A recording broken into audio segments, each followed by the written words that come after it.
Bonjour. Bonjour. Alors, quelles compétences avez-vous développées lors de votre doctorat? Moi, je suis docteur en sciences de l'univers. En 2001, j'ai soutenu une thèse qui m'a permis de comprendre ce que c'était que la recherche, ce que c'était que développer des idées, développer de l'innovation peut-être, développer des projets. Ensuite, n'étant pas rentrée dans la recherche publique, j'ai créé une association avec une autre astrophysicienne en nous disant qu'est-ce qu'on peut apporter au domaine de la recherche, mais aussi au marché du travail. Comment les docteurs peuvent-ils s'inscrire dans le monde actuel, surtout en astrophysique. Parce que l'astrophysique, c'est un petit peu, je suis dans les nuages. Comment on redescend dans la réalité? Est-ce que la réalité, c'est ce qu'est c'est l'entreprise? Ça peut être une réalité, et comment en tant que docteur on peut s'inscrire dans cette réalité? Eh bien, on a énormément de choses à apporter. D'une part, cette capacité à analyser un projet, cette capacité à proposer des protocoles, des modélisations, des programmes de recherche, avec cette dimension d'être capable de travailler aux portes de l'univers. Parce que quand on fait de la recherche, on est aux portes du mystère, on est aux portes de l'inconnu, et on réfléchit là-dessus. Et à l'entreprise, on peut lui apporter ça, si ce n'est qu'il faut être capable de savoir quels sont les enjeux de l'entreprise, à quoi elle doit répondre en termes de marché, en termes de budget, en termes de planning, d'enjeux. Si on allie les deux, alors on est une force et pour le milieu de la recherche et pour le milieu de l'entreprise.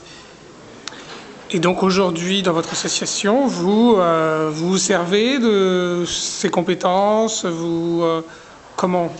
Complètement. Dans cette association Recherche et Avenir, qui existe depuis 10 ans et qui a été créée à Cannes et dans les Alpes-Maritimes et qui rayonne entre Nice, Sofia, voire Toulon et aujourd'hui Marseille, pour la journée nationale des docteurs, eh bien, on s'est aperçu qu'on pouvait répondre aux besoins, d'une part en déformatant les docteurs de ce côté très académique, en les reformatant un petit peu économique et en témoignant de la collaboration qui peut exister entre les deux et des apports que chacun peut s'apporter pour répondre à l'ensemble des enjeux. Parce qu'un docteur ne doit pas renoncer au côté académique de sa recherche au niveau international. Il a quelque chose à apporter, il a une dimension supplémentaire, il faut garder ça, mais en même temps, il faut qu'il soit adapté au monde économique et qu'il comprenne qu'il peut apporter quelque chose et que l'entreprise peut continuer à développer de l'innovation, des projets, être compétitive sur le marché en utilisant les docteurs. Et c'est ça qu'il faut peser avec justesse, sans dévaloriser un domaine ou l'autre, mais plutôt en utilisant la complémentarité, vraiment. Est-ce que vous auriez des idées pour mieux valoriser le doctorat?